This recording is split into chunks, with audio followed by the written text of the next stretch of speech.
All right, time now is 10:25 a.m. in the morning on August 2nd. So,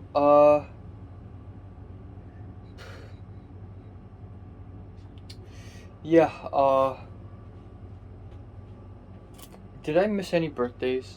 I don't think I have. All right. Um, yeah, I had a good sleep. I slept at 3 a.m., 3:15 a.m. ish, and slept till 10:15. I woke up before the alarm. So that is 7 hours. Before I slept, I went to the bathroom and took a shower, and there's a cockroach, but I killed it. I killed it with the power of shampoo and soap, and Listerine mouthwash. I killed it. More like the cockroach made a misstep. The cockroach fell onto the shower place, and it can't climb back up because there's just so much soap. It's so slippery, and then I drowned it in shampoo. Alright, well, anyways, that's all. So what am I gonna do today? Uh, at around 11:30 today, I'm gonna leave, which is about an hour from now. I'm gonna leave, and I'm gonna go out to North Point and meet up with Nick and Tom, which is amazing. I realized that my last week in July has been very freaking fruitful. Like, first of all, remember the fireworks and then me running into Ica? That was a month ago. It felt like a couple months ago, but it was actually only a month ago, which is crazy. And me and Jordana and Leia and Pink doing bowling, that's just a week ago. So that's great. A lot of stuff is happening. I wonder if I'm doing too much though. I wonder if I'm going out too much. So after today, I'm done. Okay? I'm gonna take a rest. So on August 3rd, I'm gonna take a rest. 4, 5, 6, also rest. Maybe on August 4 or 5th, I'm gonna go to my mom's company's headquarters to meet up with the guy, the 19-year-old guy again, and further discuss our plans and short film and stuff like that. But aside from that, it's done. And then on August 7th, I'm going to go out to meet Leia, Zara, Miriam again for the LARP. And then, aside from that, I guess it would be nice to have one final meal with Cedric and badminton with Pink, and then that's it. And then I'm completely done with, um, you know, you know, here. And then I'm gonna go back. Yeah, there's Natalie. I'm leaving out Natalie, but I don't care. I don't care.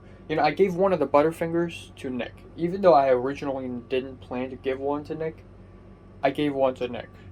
In fact, I'm ready to give a Nature Valley bar to Nick as well, because I'm not going to be seeing Natalie. I'm not going to be giving her this stuff like this. So, it's a-okay. And I don't even think about her all that often now. What is she going to provide me, Nothing. There's nothing there. Okay, it's gone. I really like my crispy voice this morning. It's very nice. It's very crispy. I like it. And I don't know what's wrong with my nose. Maybe I'm sick. I don't know.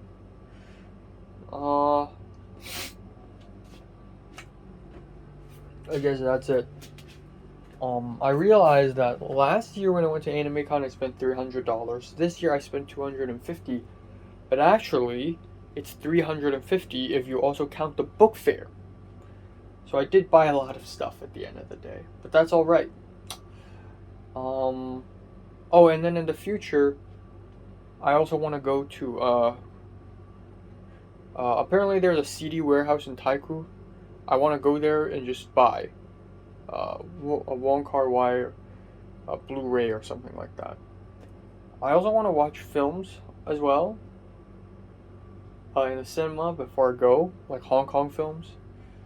And then aside from that, I have to eat lunch with my grandparents, my paternal grandparents, at some point, and then at some point my mom wants to eat Thai food with us as a family, and then at some point my mom also wants to eat Korean food with us after church on a Sunday. So at this point, and then of course there's a short film. I need to film the short film. So at this point, my entire schedule for August is already packed before I go back to LA. So there's that. What a shame that Pepper didn't invite me anywhere. Yeah.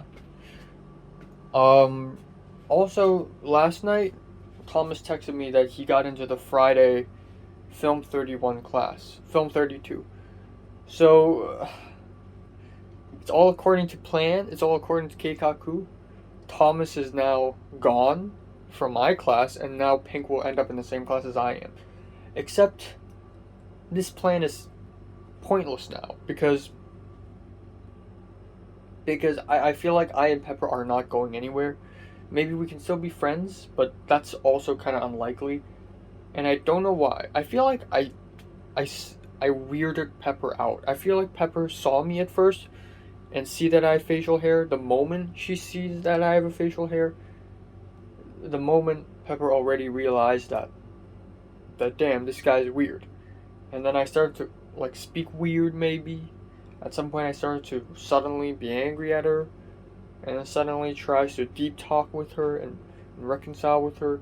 Maybe all this stuff had made her think, man, this dude is so weird. I just don't even want to be her friend. Don't even want to be his friend. I feel like that's the case, and that's all right. You know, that's all right. I'll find another person. I'll find another Hong Konger who's nice and stuff, and who's kind of interesting. I know it's difficult. I know it's tough, but I'm sure I'll find one. I really hope so. And yeah, that's all. The thing is, if I do somehow get a girlfriend, which is still a very insane and wild thought, really radical thought, you know, something, it's a pipe dream. It's something that will probably never happen to me. But, if I do get a girlfriend, I will not tell anyone, probably. Because I'd like to keep it to myself. And you guys won't be able to tell. But, there's that. Alright. I guess, it's funny, because I'll be seeing Tom and Nick today. And Tom even said he doesn't want Leia to join. And I kind of understand why. And that's because, no, not because Leia has turned into a woman, but because Leia isn't like us. We are international students. Leia stayed in Hong Kong. So our discussion would not be as strong, I guess. But yeah, I'm happy to be seeing Tom. And yeah. I don't know why I just can't speak words.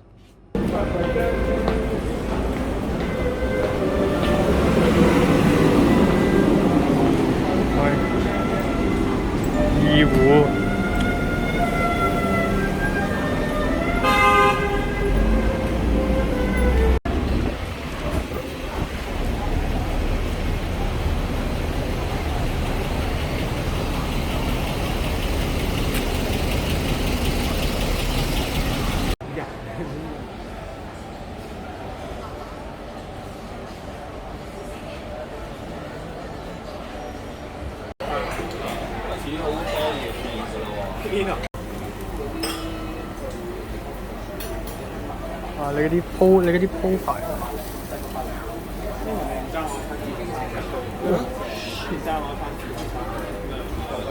咩料嚟嘅？啲豬肉嚟有雞頸喎。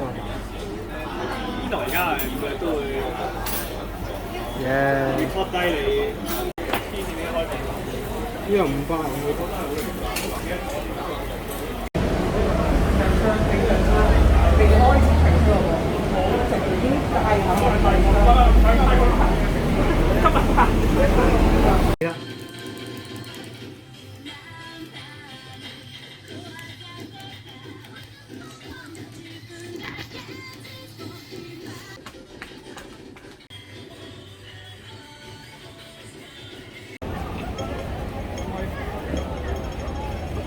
啲嘢湊好。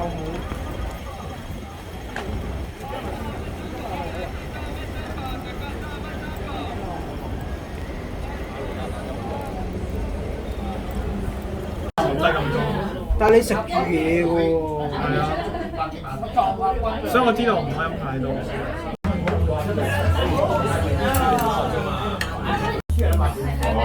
咁多？咁多先啦。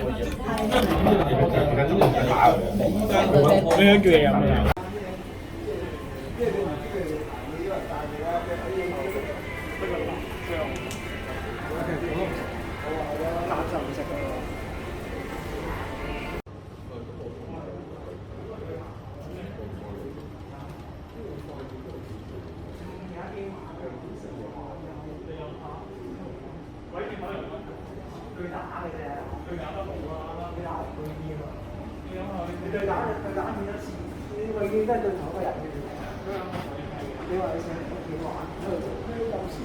？Alright, time now is 10:32 p.m. on August 2nd. Man, my face is fucked.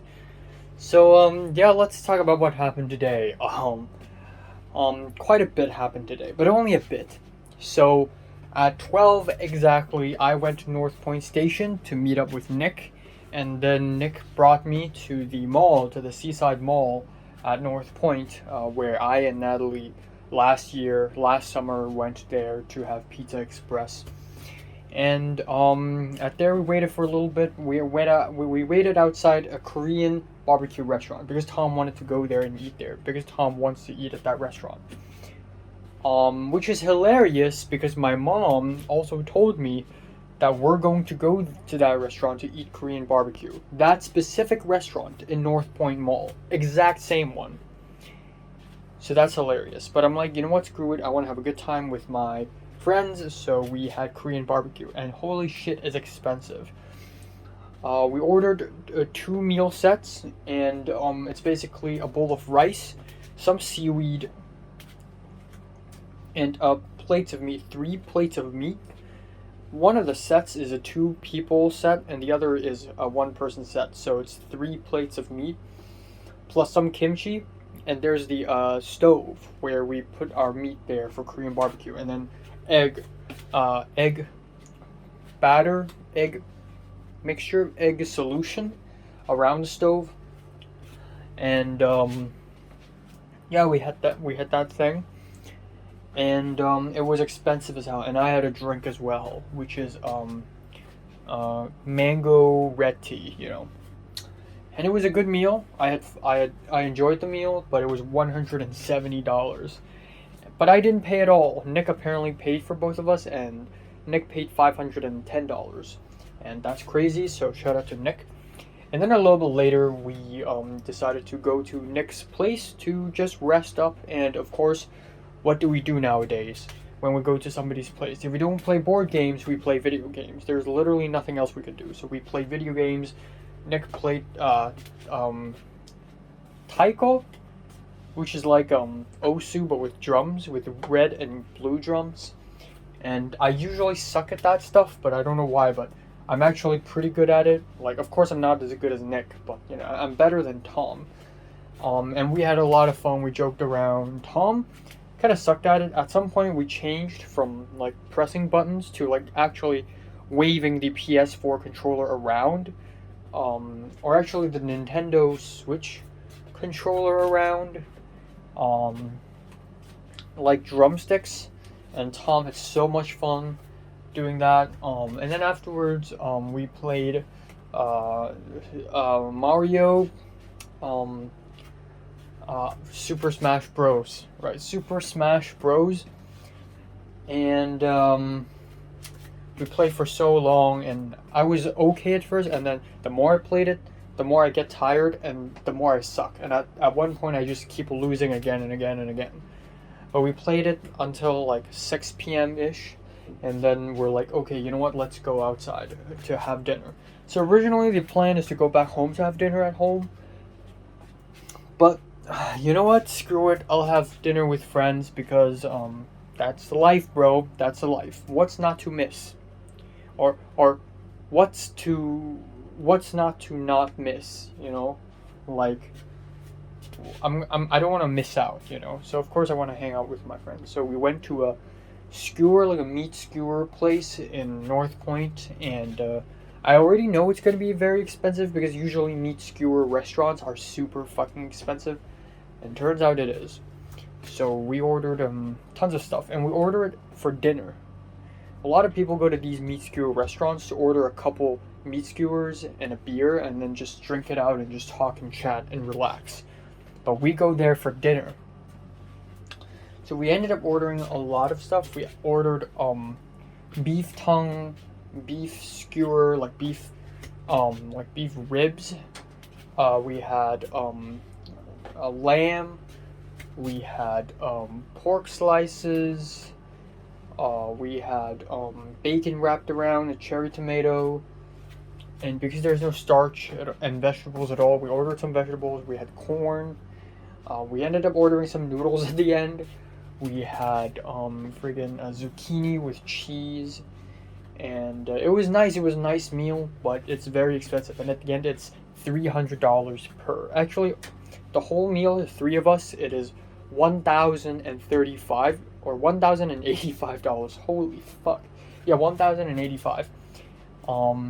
And I paid $300, and then Nick took care of the rest and paid for Tom again. But yeah, wow, that is so expensive.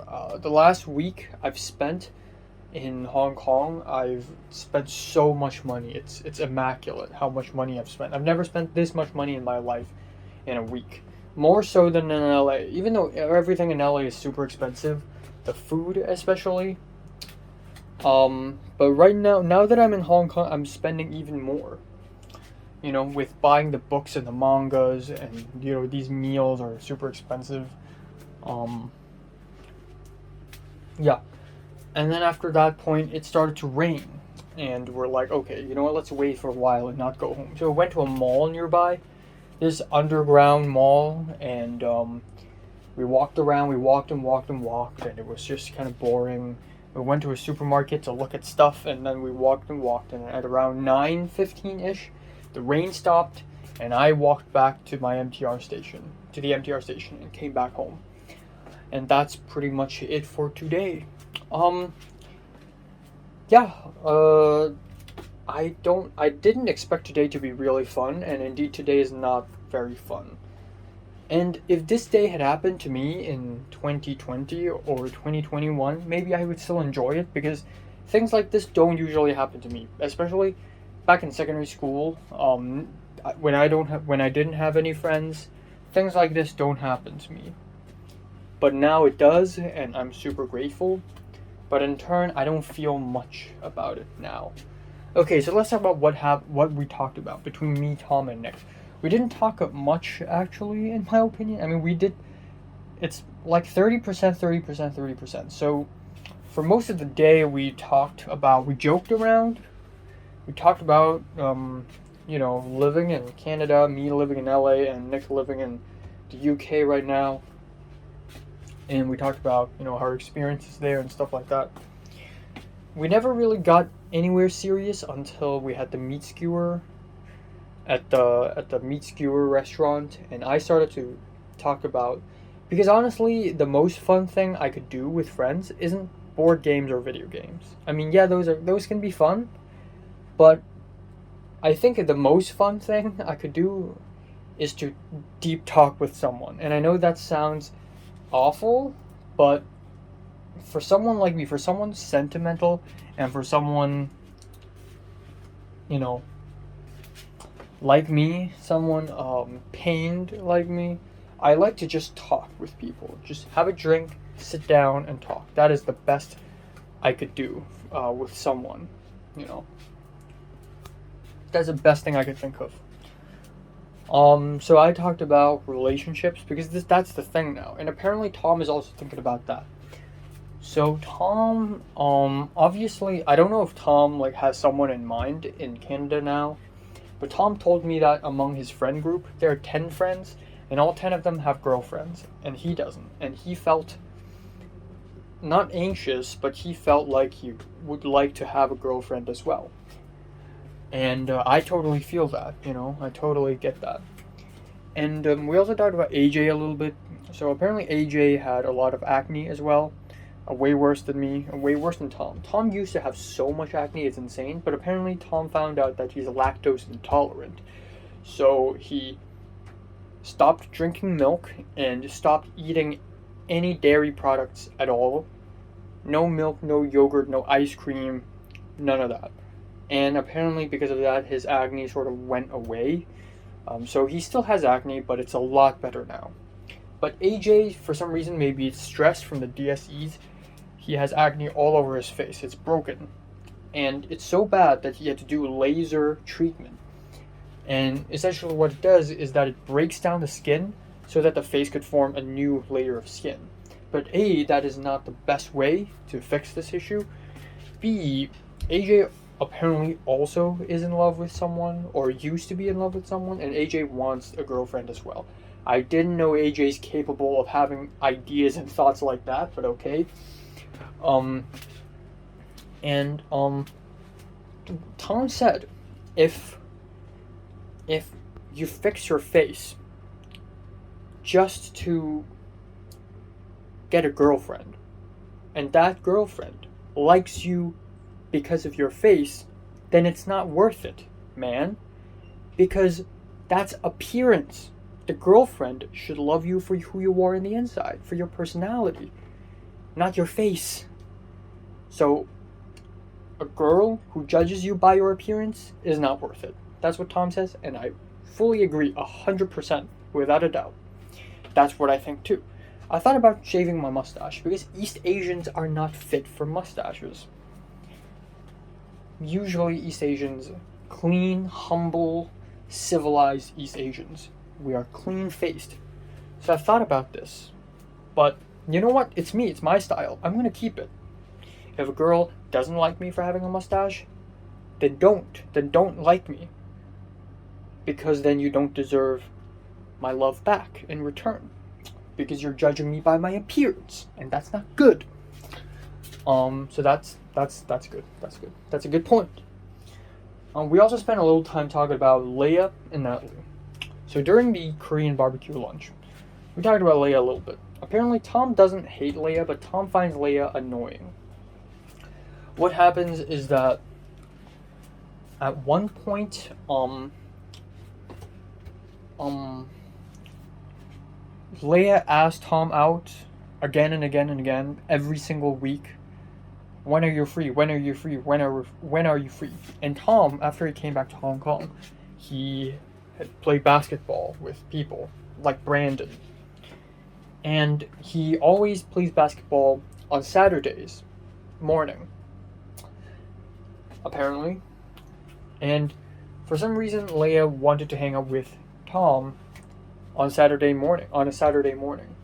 Tom said no. And Leia's like, okay, how about next Saturday morning? Or something along the lines of that. And Tom just found him really annoying. And Tom said maybe Leia doesn't have an awareness that other people have their own lives as well. And is kind of, I'm not going to talk too much because maybe Leia will watch this. I hope she doesn't. But there's a misunderstanding. Because Tom now thinks, and then Leia, after that, Leia didn't speak to Tom for like 2 weeks. And Tom thinks Leia might be angry at him, but Tom isn't angry at Leia. Perhaps there's some sort of misunderstanding. I'm not mad at Leia at all, but to a degree I understand why, because Leia transitioned into a woman. She's finally comfortable with herself. Of course, when you're finally comfortable with yourself for the first time in your life, of course you want to go out and speak to a lot of people and constantly hang out, plus the fact that she's free right now. She doesn't have summer classes, she doesn't have internship or a part-time job or anything like that. She's free as hell. So obviously Leia would constantly ask people out. And yesterday Leia asked Nick if he can have dinner with Nick, and Nick turned it down. And then Leia immediately asked if it's okay today, and Nick said no.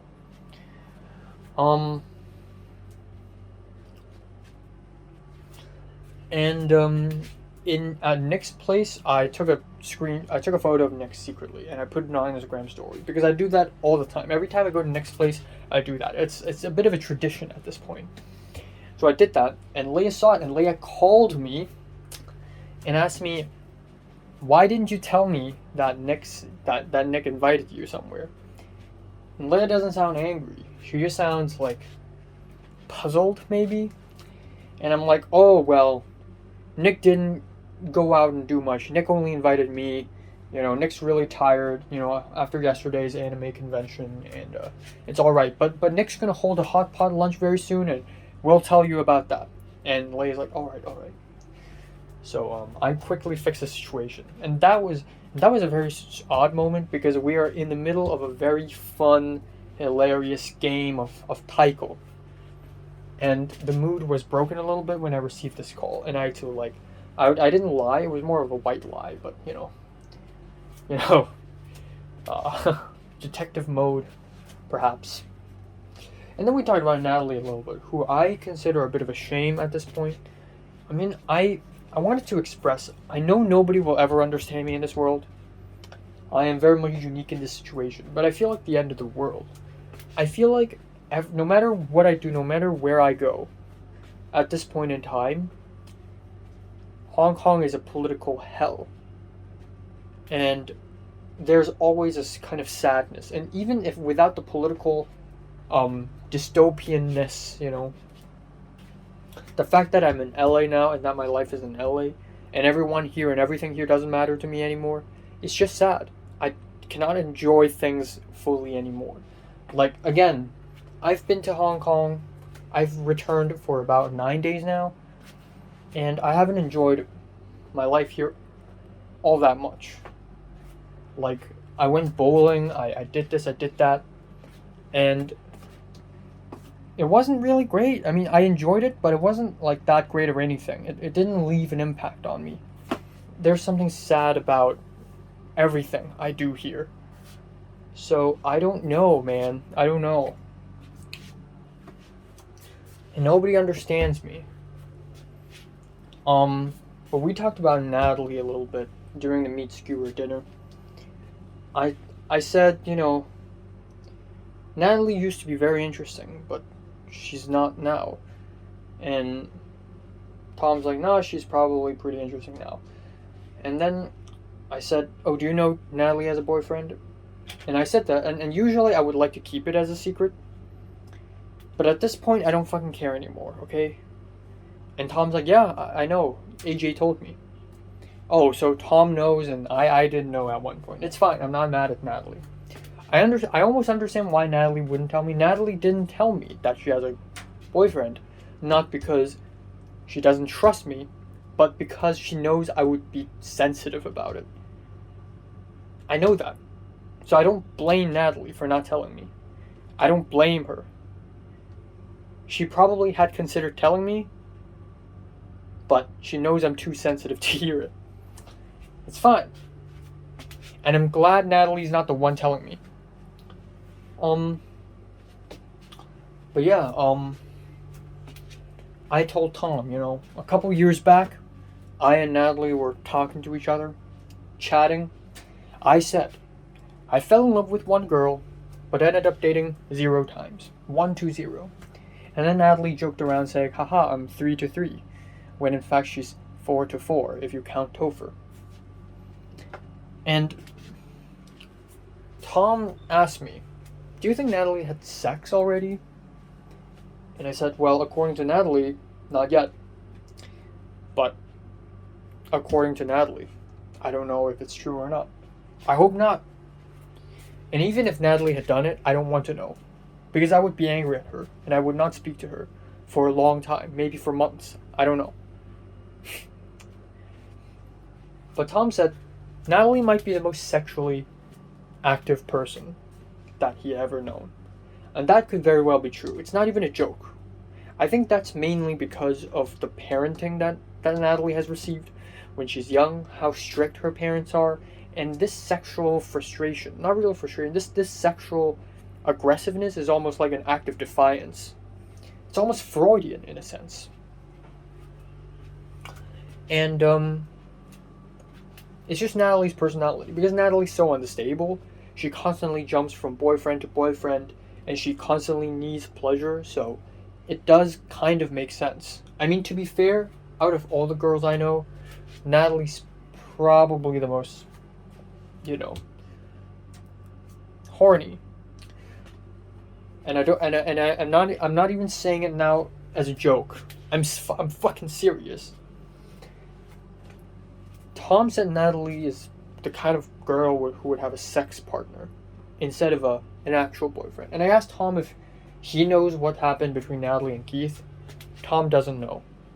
Tom knows that it's a thing, but Tom doesn't know what happened between them.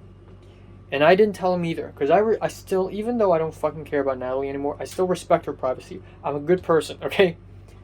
There are things that I still wouldn't say out loud in the public. But I just told Tom, just imagine someone like Keith and someone like Natalie in a room together alone. What are they going to do? Someone like Keith is not your average person. Keith is an evil, manipulative liar, a sociopath who's also horny, a sadist, if you will, and Natalie just so happens to be a masochist. What are they going to do? Just use your imagination. I'm not going to tell you what happens. But yeah. We also talked about Jordana a little bit, because obviously I talked about how people change, and I talked about how I met Jordana. The first group of friends I met after I returned to Hong Kong is Leia, Pink, and Jordana. I saw Jordana, and I and Jordana were enemies at one point. We were great enemies, but no more grudges. Ancient history. And Tom said, oh yeah, I hadn't spoken to Jordana for like 5 months. But then when I returned to Hong Kong, I met up with Jordana like 5-6 times. Turns out, it was a misunderstanding. Jordana thought Tom hates her, and Tom thought Jordana hates him. This is a misunderstanding caused by none other than Hans. Hans spread a false rumor. And so Tom and Jordana started to chat, and Tom realized that, wow, he and Jordana can chat. There's a lot to talk about. Apparently Jordana's a nice girl. She's chill. It just comes full circle. At one point, Natalie's the nice one. Jordana's the evil, disgusting bitch. And now it's almost the opposite. But also not. Because if you think about it, we are all disgusting little bitches. We are flawed. We are humans and we are flawed. We've made mistakes. We have caused misunderstandings. But then at the same time, we're human at heart. So if you really speak to someone, even your worst enemy, at some point you'll realize that, hey, my enemy is actually kind of chill. There's a common ground between us and we can talk. And that's because we're human. And that's just, I can talk with literally anyone. I can talk with Topher. I fucking hated Topher. But after the graduation ceremony on December 4th last year, I spoke with him on the bus. That's A-okay. Because we're human. At the end of the day. And I guess that moves on to my final point of today. And then I'm just gonna watch anime, go to sleep. I don't know why, but everything I do right now seems a little sad. Melancholic. There's an air of melancholy. Lingering. Don't know why. I'm gonna sit down. I'm so fucking tired. I don't know, man. Again, like I said, I feel like it's the end of the world. I always have the conception, I always have the idea that the end of the world is happening, and not in a sense that the sun is going to expand and burn us all, or we're going to kill each other anytime now, or some plague is going to kill us all or something. No, it's the end of the world as in, it feels like the end of the road for me. It feels like soon everything will be meaningless. Life is so much less meaningful now for me. My life is now in LA, so my life here in Hong Kong doesn't even fucking matter.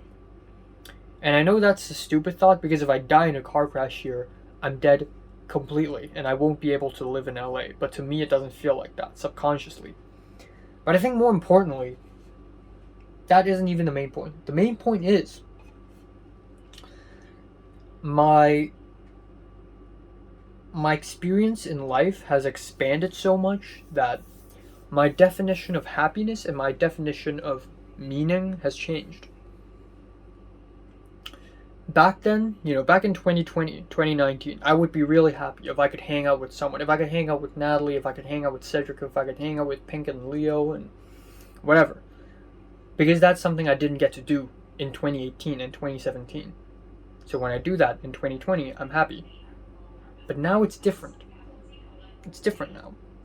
I hang out with a lot of people now. I hang out, I talk, and what I come to realize is that it's kind of pointless. If I hang out with Leia and Pink or Zara and Miriam, we talk about our own experiences and we joke around, we play board games, bye-bye. Oh yeah, I'm gonna meet with Nick and Tom, and they're nice people. And Tom gave me a souvenir from Canada. I didn't give him any. So I'm gonna do that next time I come back. Next time I see Tom, I'll give him something. But what are we gonna do when we meet up? Eat lunch, eat dinner, play video games, talk a little, joke around, that's it, bye-bye. It's so empty. It doesn't have a spark anymore. And I know back in LA, I was like, socialize. Socializing is the game, my man. And when I spoke with Pepper, I got happy and stuff. But maybe I shouldn't be. Maybe there's nothing exciting about socializing. Maybe it's all fucking pointless. The more I grow up, the more I will not be able to relate to whoever's sitting across me at the table, whoever I'm speaking to, and the less that person can relate to me, we grow further and further apart. If I and Cedric meet up, what are we going to talk about? We're so old. I'm about to turn 20. He's about to turn 20. He has his own life. He's going to graduate, get a job, get married, work, retire, live. I'm going to do the same. And that's it. That's life. There's nothing beyond that. And I thought I had all this figured out, Like at one point, not at one point, like last year I even thought to myself, like, the point of my life, okay, the goal of my life is to make movies for the betterment of Hong Kong culture in this warfare. And that's still my life goal. But because of that, I almost think of myself as a political weapon and not an actual human being. Because everything I do now, I work. I don't have leisure time. Somebody asked me if I watch movies for leisure. I realize I don't. Every time I watch a movie, I'm watching it because I wrote a long list of what to watch on which day. August 1st, this movie. August 2nd, this movie. This anime. I don't have leisure time now. Everything I do, every breath I take, every step I take, it's all for one political purpose, and that's it. But maybe that's wrong. Maybe I shouldn't live life like this. Maybe I should enjoy life like other human beings. If other human beings can enjoy life, I should be able to do that too. But I can't. I mean, I can eat good food, I can speak to people, and be all haha. And I do feel happy, but only on a surface level. Like, it doesn't impact me anymore. I feel like I need more. Maybe I'm just missing a girlfriend. Maybe this pain, not really pain, but maybe this feeling of melancholy, maybe it'll all go away if I have a girlfriend. But what if it doesn't? What if it's not even about girlfriends or not? What if it's about something else? What if it stays with me forever, for the rest of time? I don't know. I want to enjoy life and also serve my purpose at the same time.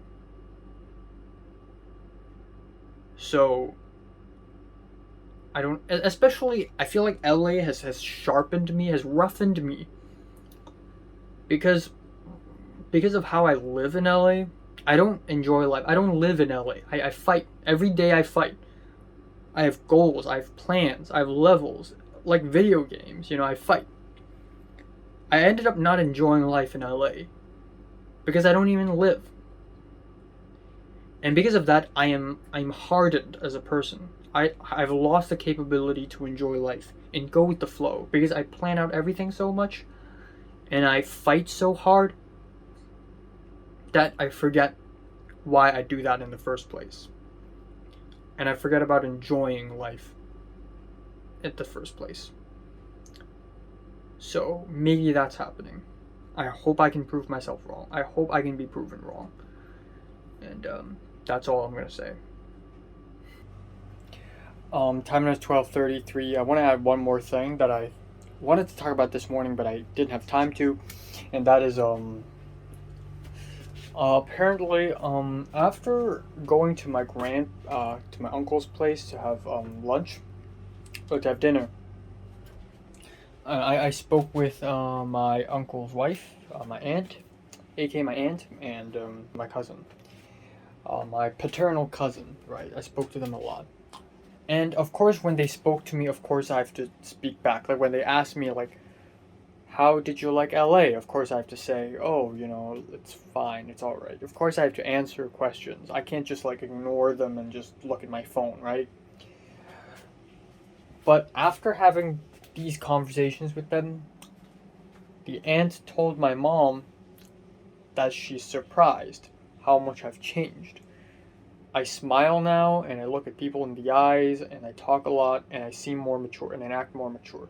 Truth be told, I think I definitely have changed after what I've gone through in LA, but it's not as dramatic as she seems to think I have. I'm glad people are noticing that I've changed, and I want people to notice that I've changed because I have to keep up with the times.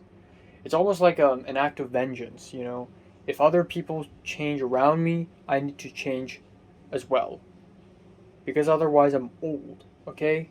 Like, if other people, yeah, I've talked about this already, but, So yeah, that's that. I don't know why I want to bring that up. Also, okay, aside from the wallet, of course, I'm actually using my old wallet. These cookies are what Tom gave me. I also bought a Rabena in the 7-Eleven, so there's that. All right, time now is 11:42 a.m. on August 3rd. That's right. So I don't got much to talk about. I slept from 2:30 to 11:30, 9 hours. Really nice. I think I had a dream of sorts, but again, it's not memorable enough for me to remember it. So rip.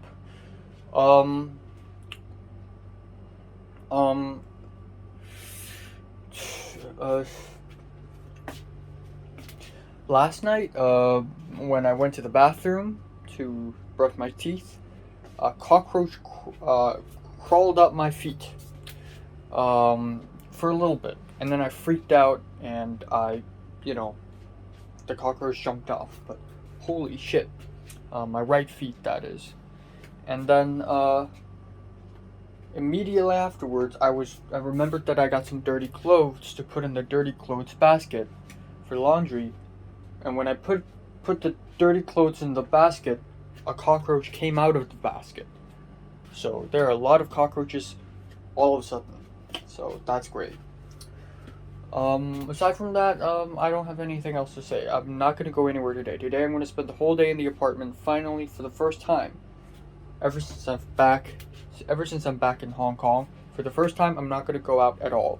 I'm just going to rest, okay? I want to recollect myself. I feel like if I constantly go out, I'm only going to burn out. As much as I want to, like, constantly go out. When I was back in LA and I talked about going back to Hong Kong and how much I want to just binge lunching and binge dinnering with people, I've pretty much already achieved that because so many people are inviting me to places and I don't even need to say anything. So that's good.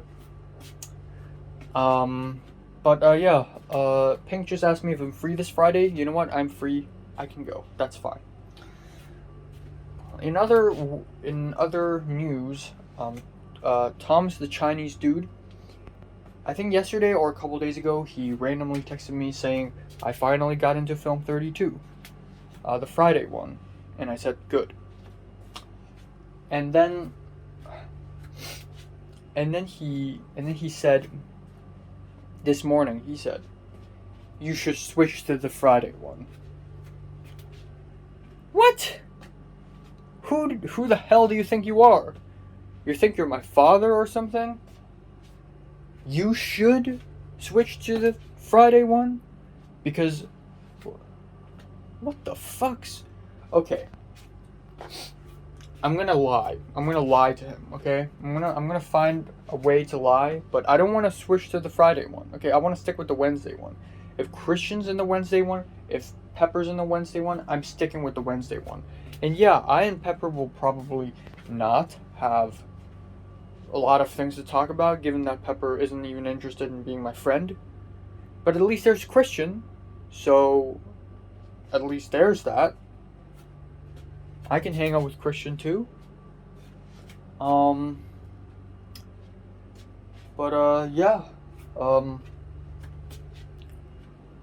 We'll see. And I know Eric and David are on the Friday one. And I don't know which one is Aika on. Aika is on either one.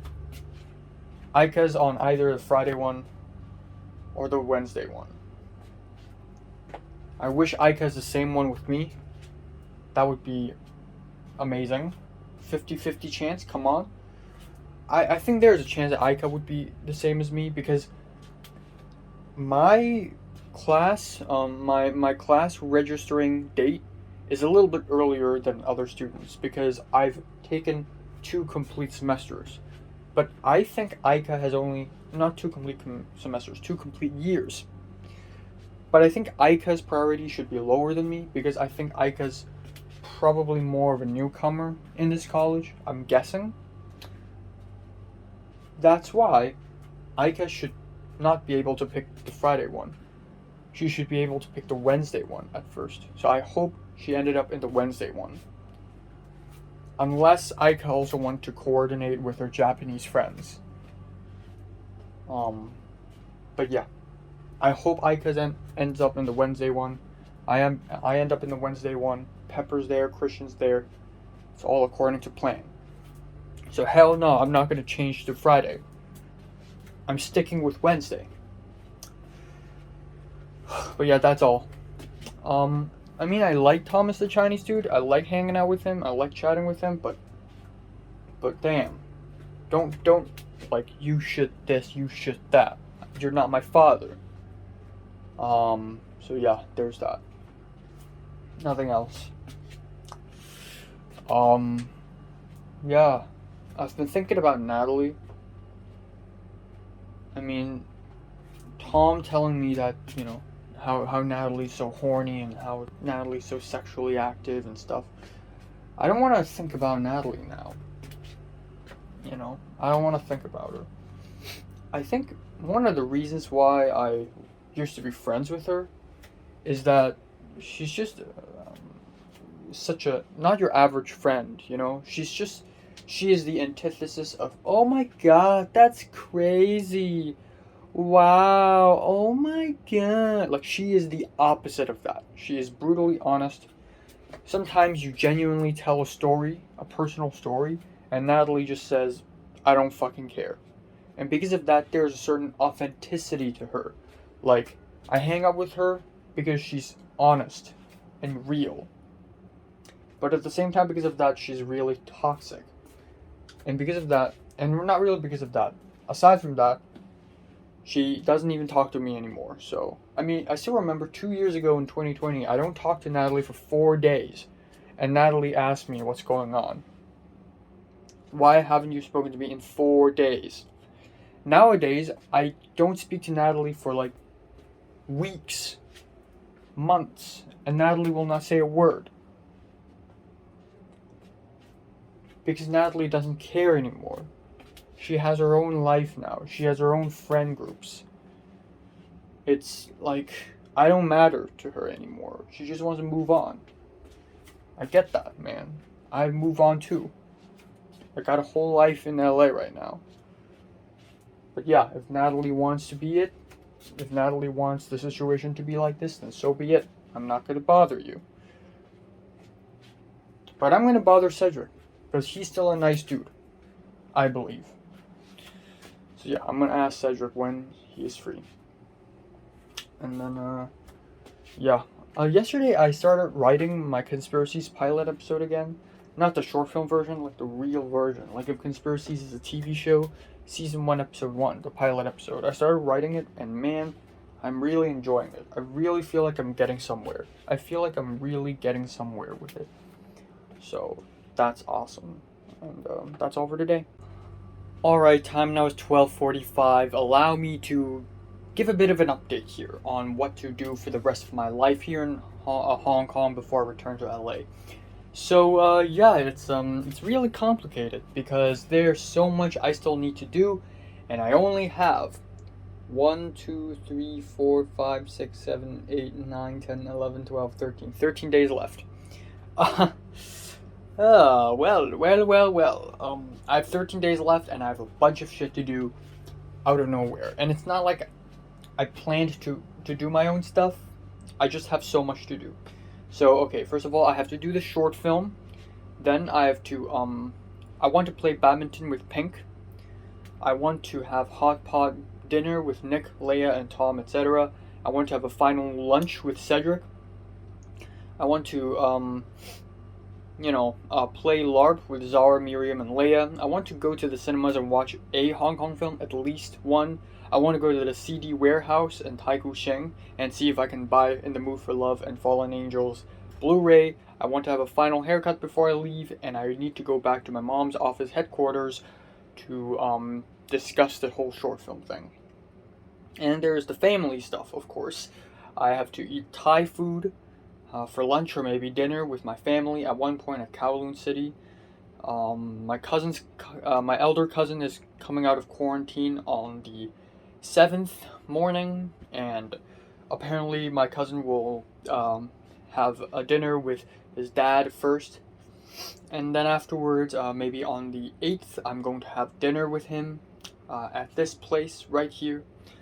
At some point, I will have to drink tea and have lunch with my grandparents, and then finally, there's a buffet at the horse race.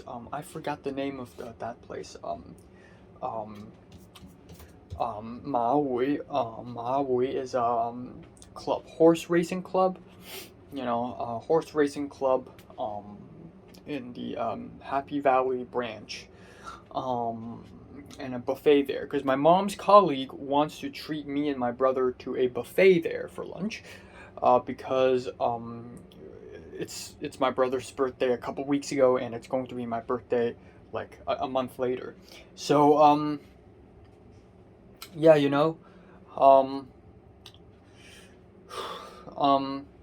yeah, that's that. So that's a lot of stuff, and I don't know if I can finish them all within 13 days. And of course I gotta pack for leaving as well, but that's no rush. To be fair, I've only not survived, I'm not gonna use the word survive in Hong Kong, I'm just gonna use live, because I live here. I don't survive here, I survive in LA. I have lived here for about 10 days now, so 10 versus 13, it's not even halfway done. But it already feels like, oh my god, I'm gonna be leaving soon. So, that's quite nerve-wracking.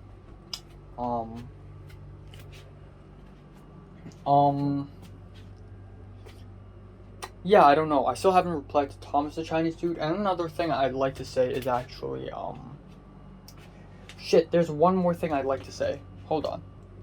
Right, Jorge. So, yesterday I continued my conversation with Jorge on Instagram, and I asked him about the UCLA admission. And he said, I don't know, because I didn't get admitted. UCLA rejected him. And I asked him, what did he write for his script? And he said, oh, my script is about a bunch of teenagers who are witches, and they were going to perform a ritual, And then turns out it's all fake because one of the girls have depression and she made it all up. And honestly, even though it doesn't make any sense at all, it's at least interesting. So that made me think, holy crap. UCLA, when you apply for UCLA film school, you're not only applying, you're not applying with a short film. Okay, you're applying with a script, not a short film. So now I can't use visual tricks and editing tricks to make my short film look good. Now I only have a script. And I need to make that script the best script ever. Without a doubt. And I don't know how. I have no idea how am I going to do that. I'm kind of scared. I want to know. I want to ask for advice somehow. Maybe I'll go to Reddit and make a post and hopefully somebody will answer me or something. Go to r/UCLA or r/film school or something like that. But wow, that is scary. That is scary. So I don't know, man. Even someone like Jorge, who managed to get into USC, can't get into UCLA. Holy shit. So that's scary. That is not to be underestimated. Not at all. Second of all, so I spoke with a bunch of people this morning. Actually, there's more news on the LARPing thing. So originally the LARP date is August 7th, but because suddenly Zara's friend has another friend coming over to play LARP, which means that apparently somehow I and Miriam and Leia cannot join because it's a different friend group now. So Zara kind of want to, I guess, postpone it to a later date, which is August 14th. But August 14th is literally the second to last day I'm gonna be here, so I don't know if I have time for that. Maybe not. And then I spoke to Cedric. I asked, hey, when are you free to lunch? And he's like, I don't know. When do you want? And I'm like, I don't know. It's up to you. And he said, I don't know. It's up to you. So I said, okay, fine. How about and I don't even know because my entire schedule so far is empty. Okay, it's empty. So what am I gonna do? I'm just like, okay. So let's pick an inconspicuous day. A day like a Monday or a Tuesday, like a weekday when other people are probably at work or busy. An inconspicuous day. That's a safe choice. So I said August 8th. Turns out my cousin will be having dinner with me on August 8th. And to be fair, I'm having lunch with Cedric. So we won't have dinner together. But I don't want to have the feeling of, I need to go back home because my cousin's there. So I asked him, how about 9th? And Cedric's like, okay, that's cool. Just tell me when. And then that's that. So August 9th, probably lunch with Cedric. And then on top of that, Zara and Miriam wants to meet Nick. So I told Nick that. And then Pink wants to go bowling with me, Leia, and she also asked me if Nick is also free on that day. And I'm like, bowling again? We already did that like a week ago. And she's like, well, the badminton courts are all full. And I'm like, yikes. How about next week? Because I want to play badminton. I suck at bowling, but badminton is the only sport that I'm remotely good at, okay? And for the Hong Kong film thing, maybe I should wait for my cousin, because my cousin probably wants to watch a movie too. So there's that. And then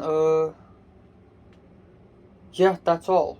And some of these items can be overlapped. So maybe I can go to the CD warehouse the same day I go watch the Hong Kong film. That's possible. Yeah. Alright, time now 7:17 p.m. I have some thoughts. Okay? I just watched 4 episodes of anime, and I was thinking about my relationship with Pepper a little bit, because the anime is a rom-com, and for some reason, I'm realizing now that my actions, the things I've done to Pepper, it's actually quite absurd, if you think about it, Like, I casually asked Pepper out. I said, I think at around early April or late March, I said to her, like, when are you free? Maybe we can hang out. Did I just accidentally ask her out on a date? That cannot be true, because JT also asked me out for lunch. I mean, I watched a movie with Pink last year, December. I wouldn't call that a date. How do you define a date? But isn't that something that you should tread lightly around when you speak to someone of the opposite sex and you ask them out to hang out? Isn't that something that you should tread lightly around? Another thing is, with me, like, suddenly becoming, like, with her acting really cold towards me, and then I try to retaliate by not speaking to her at all, and then suddenly dumping all this information at her. Am I being too overwhelming? Because if I was Pepper, I would probably be a bit overwhelmed. Like, I would probably think I'm weird, and I would probably be like, wow, what, why does this guy even exist, you know? Like, what are his intentions? He's kind of creepy, he's kind of crazy.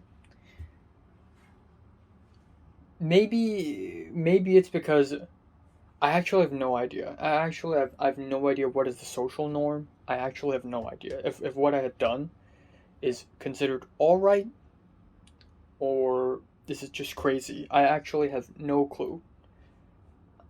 I don't know if it is alright or not, it doesn't matter. What matters is if it is considered alright or not, in her standards. And it's her standards, not the American standards, maybe not the Hong Kong standards, I don't know what. Judging by her own experience, maybe. Judging by my own experience. But I can't judge by my own experience because I don't have any. So I actually have zero clue.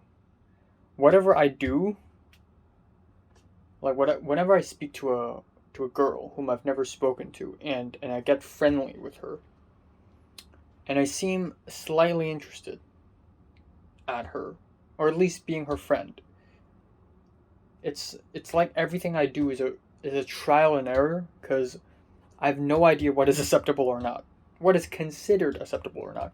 If it is acceptable or not, it doesn't matter, because there's no such thing. It's different, it's relative. So yeah, I don't know. These are some of my thoughts. But regardless, I think ultimately, I and Pepper will not go anywhere, honestly. We won't hang out at all. It's okay. It's fine. But the next person I meet that I think I should be friends with, who is also somehow the opposite sex, I should be careful then, I guess. If there's a next. I don't know, man. Los Angeles is a wasteland anyways. Another thing I'd like to say, actually, is earlier this morning I saw someone repost an Instagram post on their story, and it's an Instagram post from, like, a literature Instagram account. And it's basically, it basically says, you know, Hong Kong culture doesn't have enough complimenting. Like, people don't compliment each other in this culture. People don't like saying nice things. And I'm like, damn, that's so true. Especially, it's a night and day difference if you go to LA. If a Hong Konger goes to LA, LA is arguably the nicest place on earth, where people are like, oh my god, that's crazy, wow, you're so cool. So, as someone from Hong Kong, I'm not used to complimenting people, and I'm not used to receiving compliments. This is why when I went to LA and I started, like, encountering these things, I was a bit taken back. I was a bit thrown off. And I feel like there's definitely a cultural difference, and I don't even realize it until I went there and then I came back. And I don't even realize it until recently.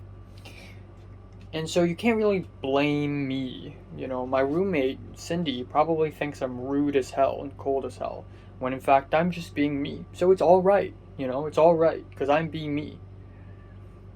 But my roommate shouldn't be like, oh, you forgot to say take care, because I'm not used to saying that shit. I'm not used to saying, hi, wow, you look beautiful.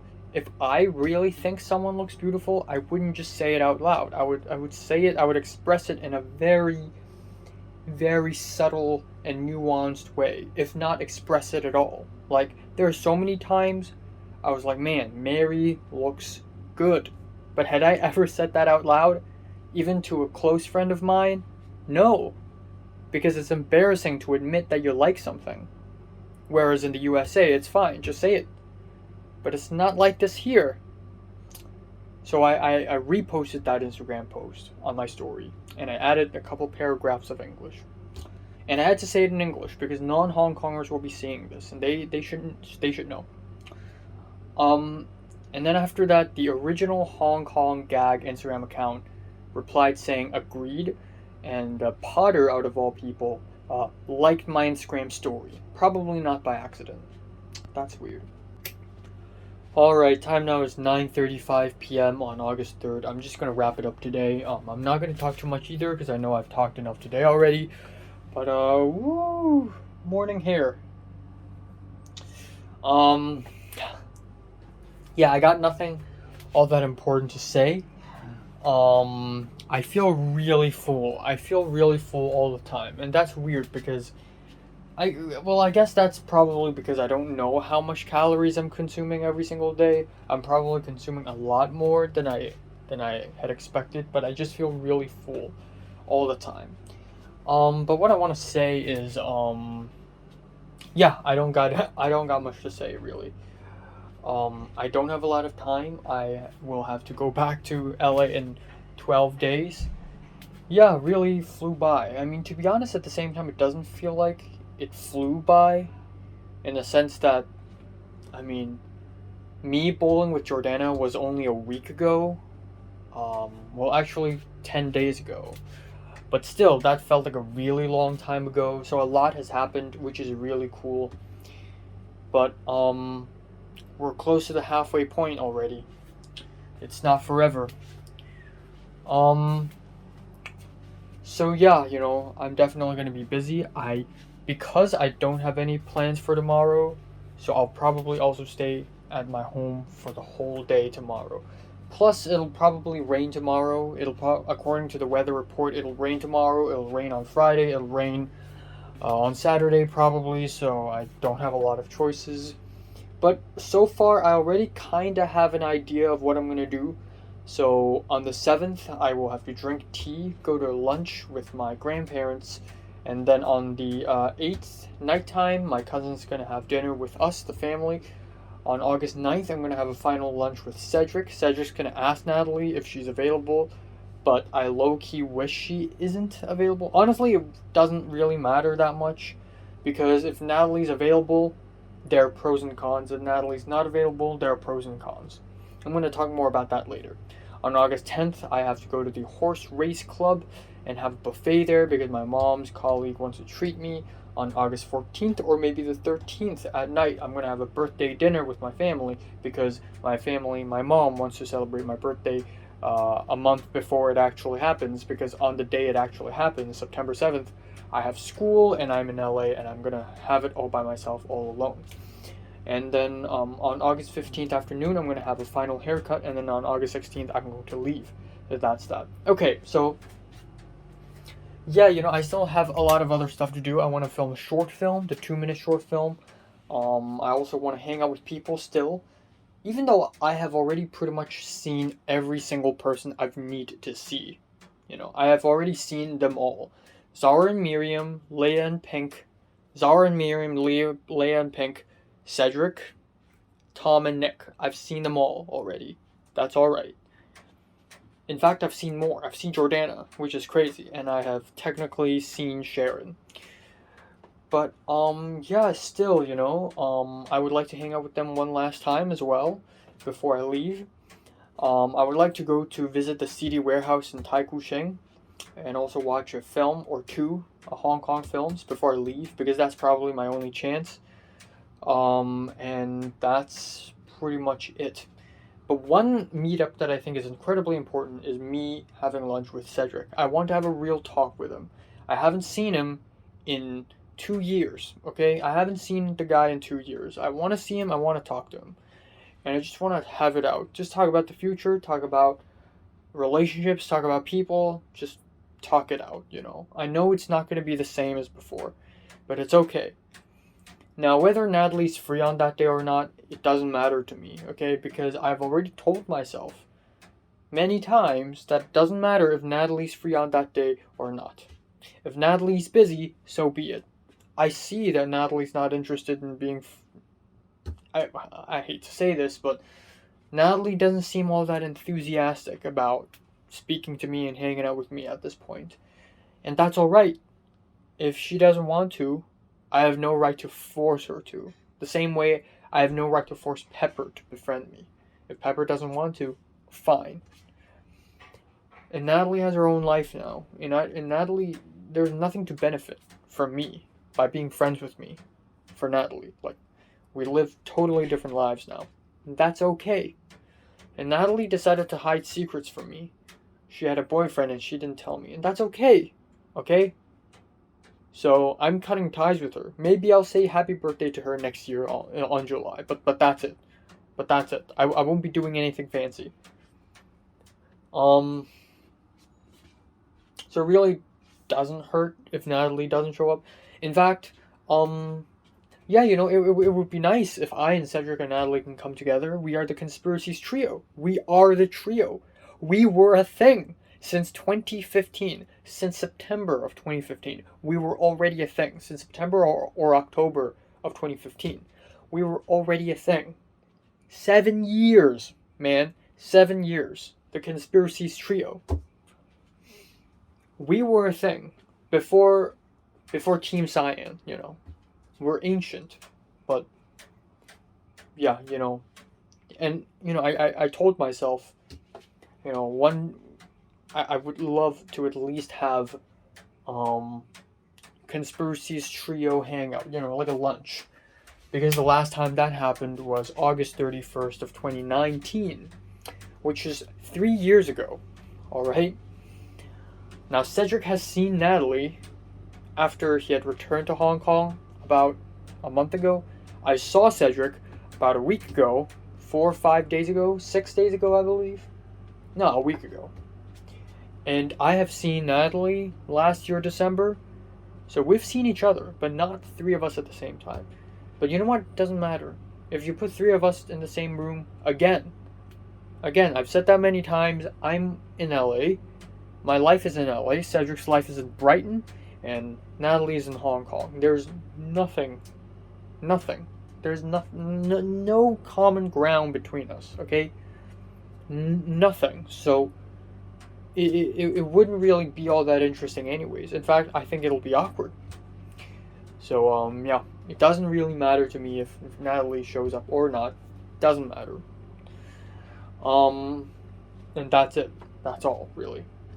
You know, the cutting of the friendship between me and Natalie is bound to happen. I mean, in fact, last year in 2021, I already expected myself to never be friends with Natalie again. Because we're just incompatible. We're so different. We don't talk anymore. There's nothing enjoyable about talking with Natalie. It's just not the same anymore. Like, it's at some point in the future we're gonna be cut off, and that's fine, you know, that has to happen. So there's that, which leads me to LA.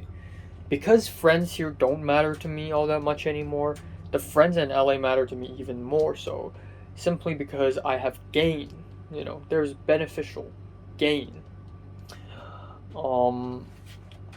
I really want to lose Thomas, the Chinese dude, but I also don't want to because I'm a nice guy. But I also don't want to switch classes with him, so I'm gonna have to find an excuse. Let's see if I can find an excuse.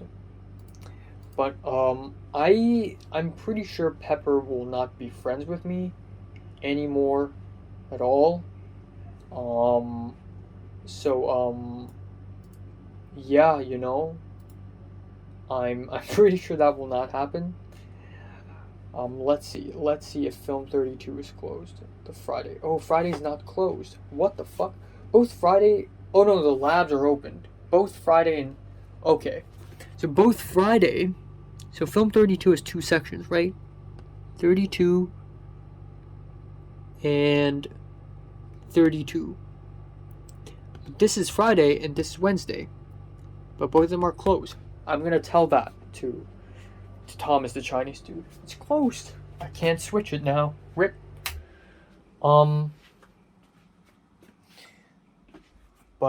Yeah. Even if it's open, I will not switch it to Friday. That's what I'm gonna say. The perfect case, the perfect scenario is I enter the EAS, and I'm not gonna use the word enter. I go deeper in the EAS because technically I've already entered it. Because EAS is a spider web. It's not a club. It's not a really defined gang. So you can't just like join it or something. In fact, this is like a spider web. So you're either at the very edge or you're nearer the center. I want to be nearer to the center. I know it's not going to mean anything. I'm going to stay in this college for 1 more year. So if I end up not making any new friends, that's okay because I'm going to transfer. I'm going to transfer to a university and I have to make friends there. And whatever friends I had in the past in the college, they can all just go away. As much as it is difficult for me to say, it's just how life works. You just throw away people. So, yeah, it's not going to matter all that much, but it's still better to be deeper into the EAS.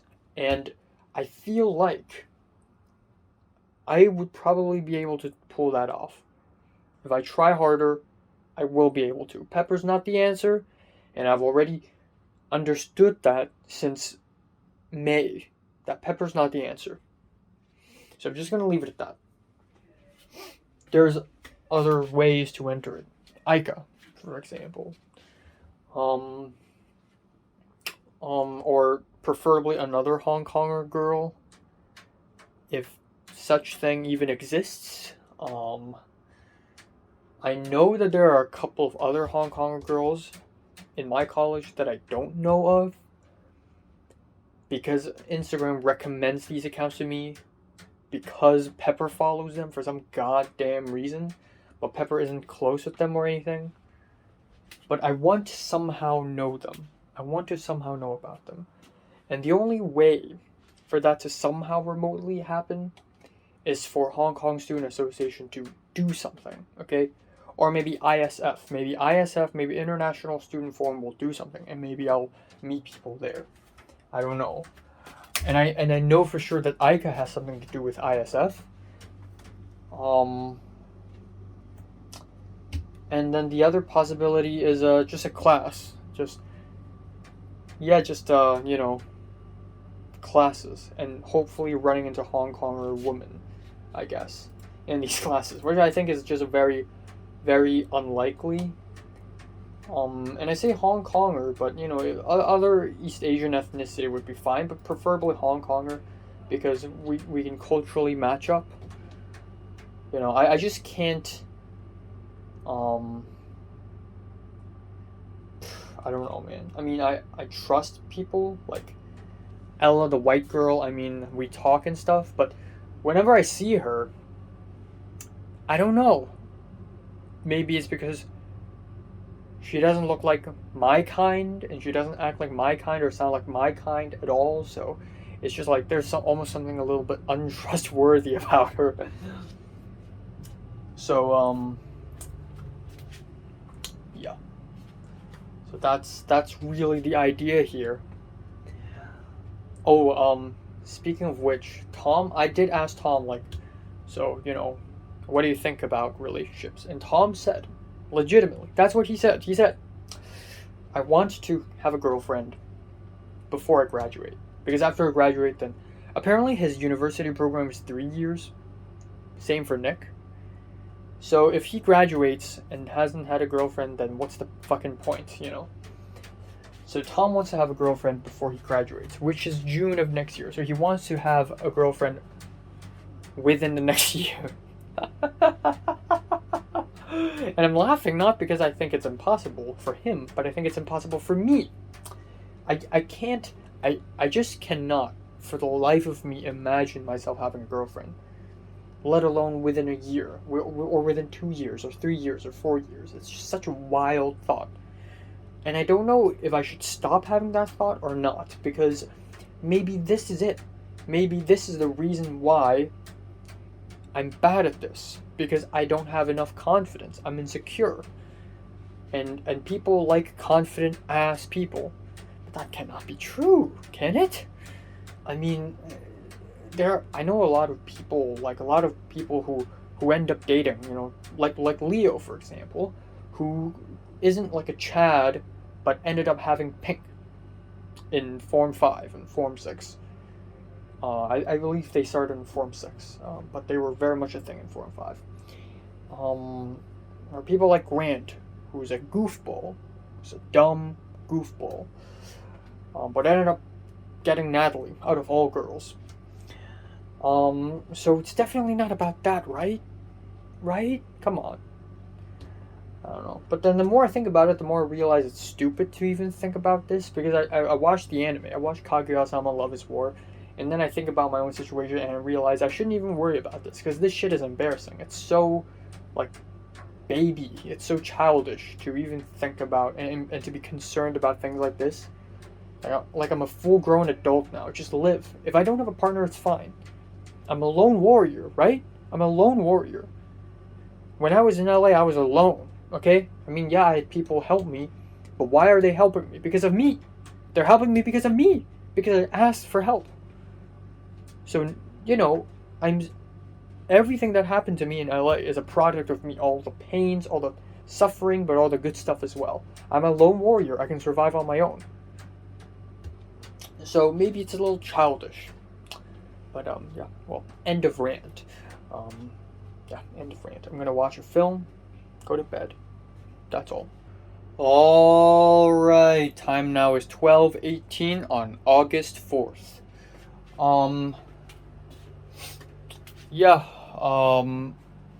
I slept from 3:40 a.m. very extremely late, to 11:50. So that's about 8 hours. I'm right here, very refreshed, feeling very good.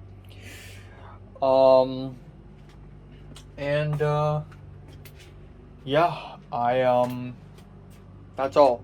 Good day. I had a dream where, it's a bit of a hazy dream, but there was a fascist government, and I tried to rescue some of the people. There was like a political movement. I don't know why, but my dreams are also getting really political, and I kind of like that. I'm not gonna do too much today either, because I didn't plan anything yesterday for today, so naturally I wouldn't have anything to do today. I don't have anywhere to go. Nobody's inviting me anywhere. But that's a bit of an issue now, because I am so packed. I have so much stuff to do before I leave. There have been some discussion in Zara, Miriam, and Leia's group. Apparently, for the rock climbing, they're not gonna give me back the money. They're not gonna give me a refund. So we have to change a date. So we decided that day would be August 14th, because I'm free on that day, or 13th. And then, so my 1,000 subs special, I'm going to refilm that, essentially. Anyways, we're gonna also have to find another day to play LARP, which is cool. So there's that. August 9th, I'm gonna go have lunch with Cedric. That's confirmed. Don't know if Natalie's available or not. Again, it doesn't matter. And then, maybe tomorrow I'll hang out with Leia and Pink, and maybe Nick's gonna show up. I don't want to go bowling or ice skating. I don't want to do sports, actually. We can just walk around. We can just sit at a cafe and talk, right? Or do we have to do something now? Because our lives have been so meaningful that we need to fill it up with meaningless games, and entertainment. Can't we just talk it out? And that's it. Oh, of course, there are tons of other stuff, but you get the idea. I low-key want to go to Taikushing today to watch a movie, and to go to the CD warehouse and buy the Blu-rays, if that's alright. Because I know if I watch when my cousin comes back, my cousin's gonna watch a movie with me. But if we don't watch it in Taiku, we watch it in somewhere else, then I don't have time to go to the CD warehouse. So maybe I could just go today and buy the Blu-rays today, if that's alright. And that's funny because I don't even have a Blu-ray player. I'm just gonna have the Blu-rays and I'm gonna wait until the day I can afford a Blu-ray player and then I'll play it. But I can just collect it right now. That's a-okay, that's fine. But yeah, I also bought the mangas and that's pretty cool, but I also feel pretty guilty for spending so much money. But yeah, that's all. How much else? I'll update you guys on stuff. I guess if there's one thing to talk about, it would be a short film situation, because it's supposed to be very anxiety-inducing, because it's a 2-minute short film and I have no idea what to do, and I have arguably less time than I do in July last month. But this should also be easier. It's the pre-production that sucks, because it's the writing that sucks, actually. I only need to write 2 minutes worth of material. You know, it's difficult. But the production itself should be easy as hell. 2 actors, you know, should be alright. Should be easy, you know. Interior, for the most part, aside from the first scene, or maybe a couple scenes, maybe. I have an idea, roughly. And, it's still about cannibalism, but now cannibalism is not the main point. The main point is the main character has to make a decision whether to take the high road or do it the easy way. The easy way is to eat human meat and become stronger because of that. And or the main character could, you know, have a healthy lifestyle, eat good, drink good, sleep good, do push-ups and sit-ups, run, jog, rest, and be healthy that way. So this is basically me combining 2 short film ideas into one, because my other short film idea is basically the main character tries to be stronger and goes to the gym and goes insane, you know. It's called Strength. So now I'm basically combining 2 ideas together. And I think it's definitely better. I don't know how I'm going to pull it off, though. I told this to my mom and I sound like an idiot. And my mom's like, wow, this is so radical. This is so extreme. Like it's just crazy. Like, apparently on TVB there used to be a movie about cannibalism. And it's so controversial that they have to ban it. And now I'm casually making a short film about it. But my ideas have been radical so far, you know. Last year, my short film was about a guy so lonely and horny, he runs into a female demon and accepts her. Earlier this year, I made a short film about a guy losing his keys. He enters a temple and his face melts into the statue of Guandi. And then he sees the future, his future self. And it's already not that radical and extreme because I tone it down because I know I'm giving it to USC. So I can't like go absolutely crazy or something like that. But I also like that I have ideas, I have lame ideas, and I have cool, quirky ideas. And I always throw away my lame ideas. And my mom said, it's a good thing because, you know, people like seeing radical, extreme filmmakers because other filmmakers are boring. Filmmakers who play it safe are boring. And in schools who see filmmakers be this quirky and weird, they like that.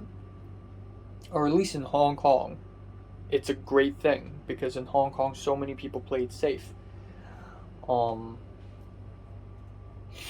yeah, there's that.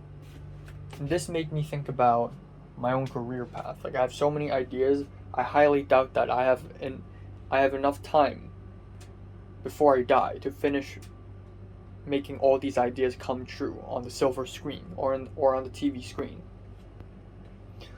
Um. So, but yeah, that's very far ahead.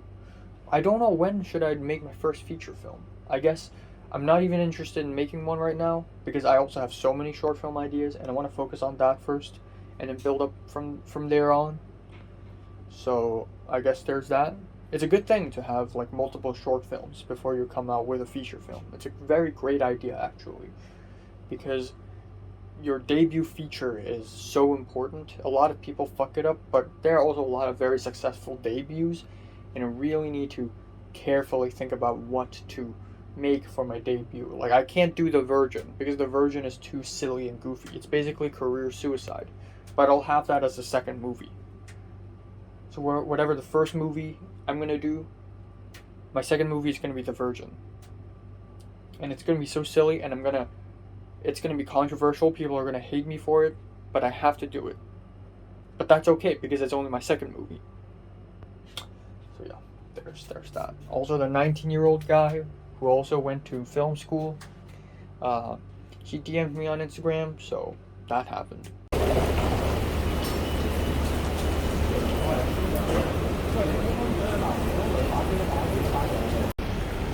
Alright, time now is 5:13. It's raining like hell. And I'm gonna be a little bit late to the movie again. I'm beginning to question my choices.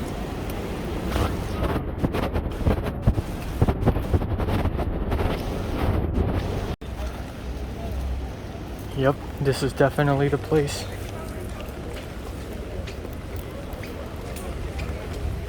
Cool stuff. Here we go.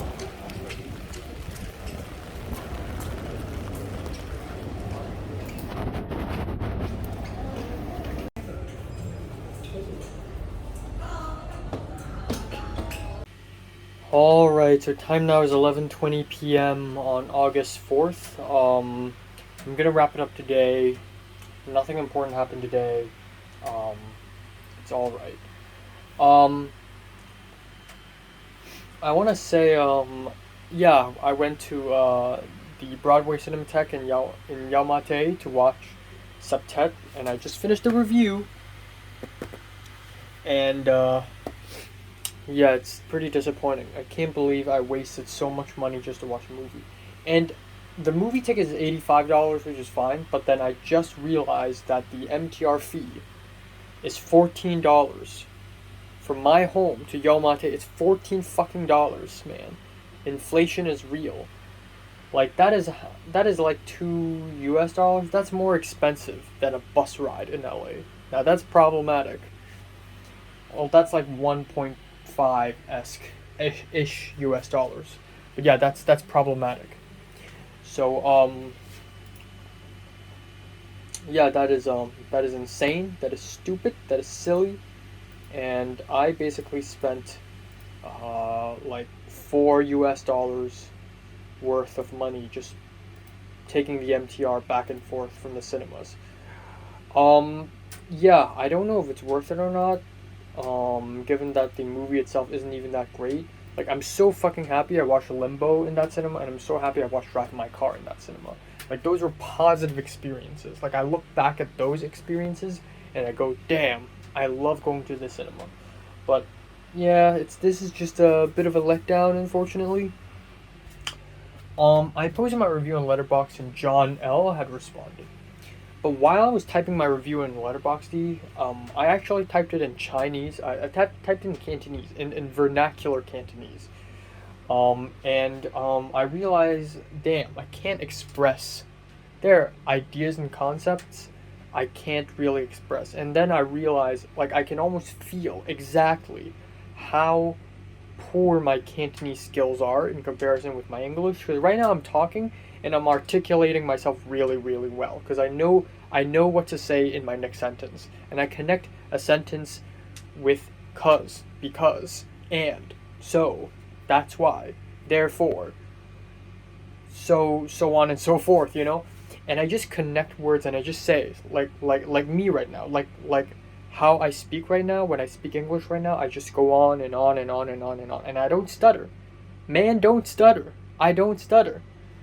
But if I speak in Cantonese, there are so many words there are so many ideas I can't express, and that makes me stutter. So I can pronounce Cantonese words about 95% correctly all the time, but the real issue is like some of the expressions is wrong. And if I try to forcefully translate English into Cantonese, it will also suck because the sentence structures are just not the same. And by sentence structure, I don't mean grammar. I mean like a whole structure of a paragraph, how you would express ideas. It's just different in Cantonese. I'm just not well versed enough in that. And I realize how I got so good at English is by watching Fantano, and how back in 2017 I would watch Fantano reviews, and I would literally watch them and try to almost transcribe them onto a piece of paper, and or basically type it out because I want to sound like him when I do my reviews. So now, even though I review albums that he hadn't reviewed yet, I review movies, I review animes, I also sound like him because just the way I express ideas, it's just him. Um, and that's hilarious.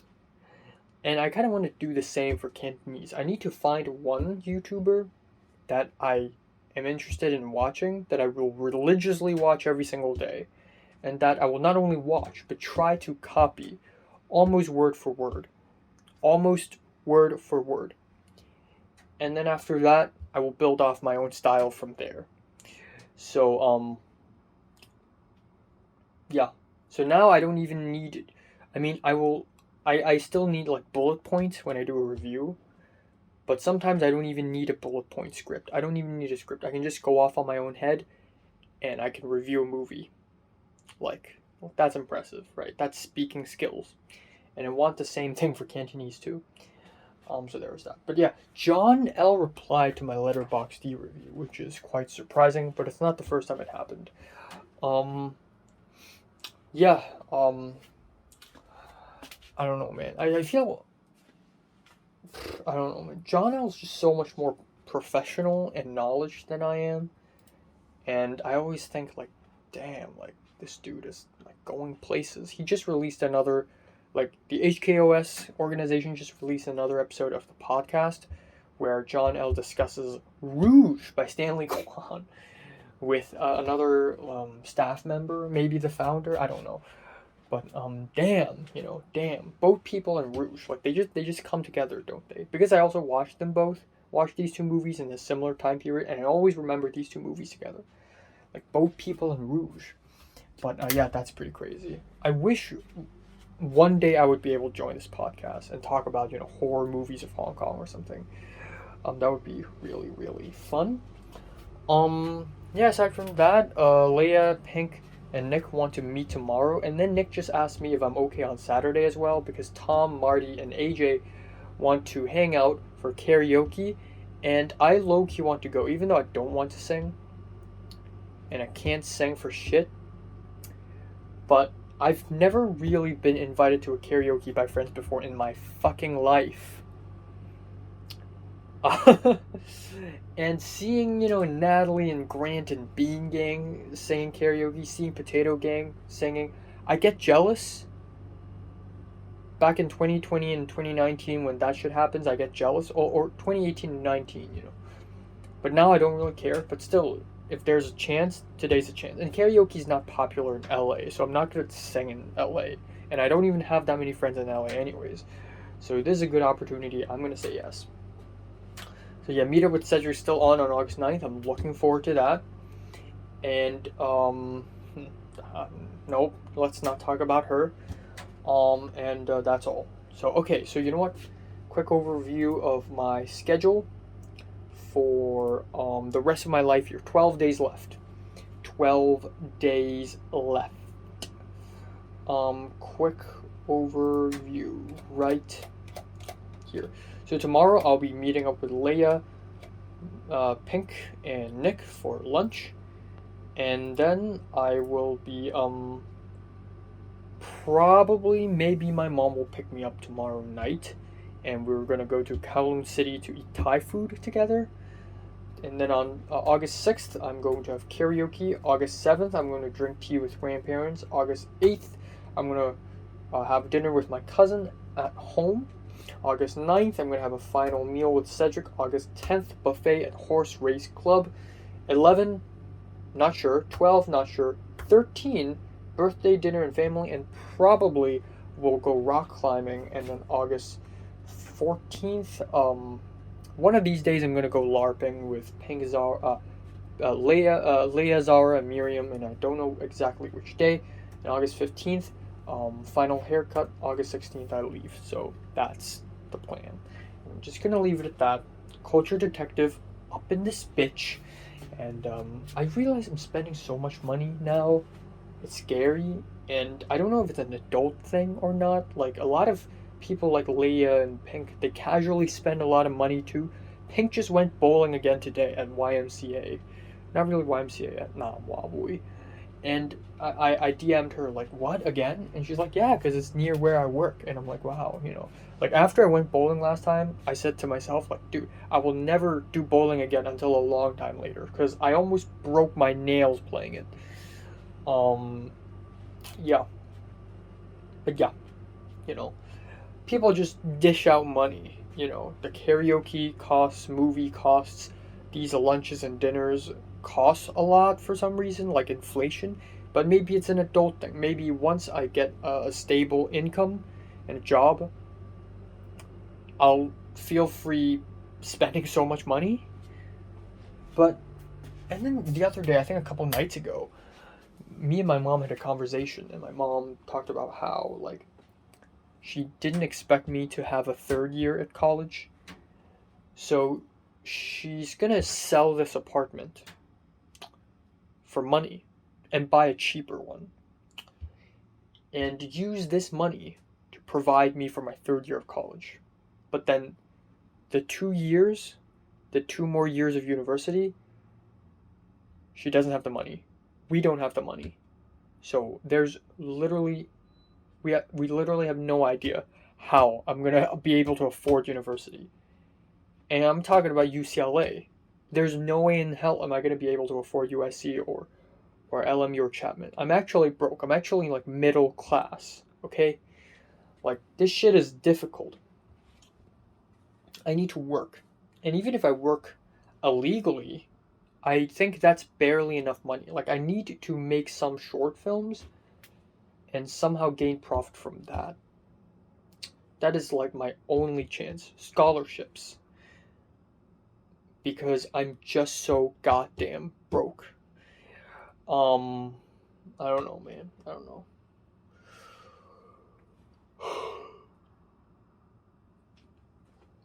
But yeah, that's that.